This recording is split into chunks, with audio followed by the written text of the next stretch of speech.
So first of all, clearly I didn't get the memo. Come on, that was funny. Laugh. Thank you. Hi. So my name is Liberty. This is what I look like. That's a bit, I'm not that pretty. And this is the character as whom I stand before you today. Whoops. Yeah, there it is. She's from a comic book, an online comic type thing called Homestuck, and it's long and epic, and it's got like this complex plot, and it doesn't take place in one universe. It takes place in like multiple multiverses, and each of the universes are in giant space frogs. Don't ask about the space frogs. Her name, when she was introduced, her name is Terezi Pyrope, and when she was introduced in the comic, I fell in love with her. I don't really know why. We have a little bit in common. Her favorite color is red. My favorite color is red. She likes justice and dragons, and I like justice and dragons. Not necessarily together, but she's blind. She sees things with, she senses colors using smell and taste. That's something we don't have in common. And she likes hitting things with sticks. I'm kind of neutral on hitting things with sticks. So I really like her, so I decided to cosplay as her. Come on, there we go. Cosplay is this compound word that comes from costume and role play. And as more people have seen, like a bunch of weirdos standing around in elaborate costumes, I've seen more articles on the internet talking about what that's about. And they all say it's costume play. It's not, it's costume and role play, because, I mean, you know, oh, no, back. Hey. So those are costumes, and you can play in those, and it'll be super fun, but it's not the same thing. Because where the cosplay part comes in is when you're walking around and you take on aspects of the character. And you just like, it's kind of like acting, which is one of the reasons I really like it. I like this example. She's clearly posing in character. So another one of the parts of cosplay that I really like is there's such an attention to detail. It's very detail-oriented because you want to be as much, you want to look as much like the character as possible. Terezi, my character, she has lots of outfits. So of course I had to make all of her outfits. And she also has lots of accessories, so all of the accessories.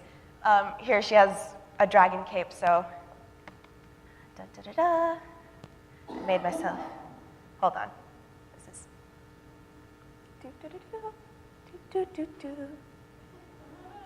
don't worry, we're getting there. Yeah. It covers my face. This is the idea. Just, by the way, I sewed this all by hand, just so you know. Thank you. Just for the record. She has these plush dragon toys called Scalemates. This I did not make. I bought it on Amazon, full disclosure. And she had, in one page of the comic, we learned that she wears Scalemate boxers.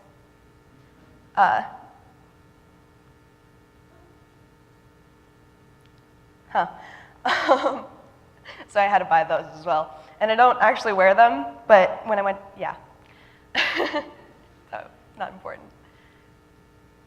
So there's the attention to detail, and there's the fun part of kind of escaping yourself and becoming another character for a little while. But there's also a community part of it. There's also a whole community that's come up around cosplay. And everyone wants to belong, you know, and I have no problem saying that I'm a part of the cosplay community. But they're weird. First of all, there are a bunch of different subcultures within cosplay. You've got the gamers dressing up as video game characters, and you've got the otaku or weeaboos, and they're anime fans, and they dress up as anime characters. And comic book, you know, Marvel, DC, superheroes, dressed up as those. Those are mostly adults. And TV show fans dressing up as TV show characters. And then you got, come on. Yeah, then you got me and my friends, and we're the Homestucks. And Homestuck's not really a comic book, it's not really an anime, it's not a show, it's not really a game, it's kind of all of those things. So we're our own people, but people hate us. I was at the dinner table with my brother and his friends, and we were talking about Comicon, this big comic convention, the International Comicon, so like everyone was there. And we were discussing what we wore, because you have to cosplay to Comicon. And I said, you know, honestly, I was a Homestuck character, and my brother's friend said, ew, we can't be friends. He was joking, but it's funny because it's true. People just hate Homestucks. But not as much as they hate furries. Furries are people dressed up as animals. And it's understandable why you would hate them. First of all, it's like a rite of passage. You have to hate them. But also, if you're going to Google image search furries, you're going to want to filter explicit results. So I get where their reputation comes from.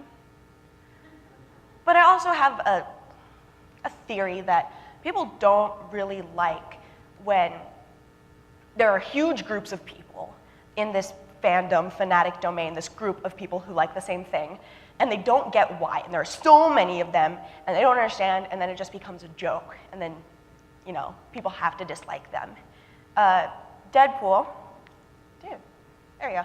Deadpool is a comic book anti-hero from Marvel, from the Marvel universe. And for some reason, like, everyone cosplays as Deadpool. We have this joke that if you go to a convention and you take a shot every time you see a Deadpool, by the end of the day, you'll die. And while I was searching on Google for pictures of Deadpool cosplayers, Google suggested that what I was looking for was Deadpool cosplayers are annoying. And I wonder how many people searched that phrase. And then, of course, as Frozen has taken the whole world by storm, same thing goes at conventions, just Elsas everywhere.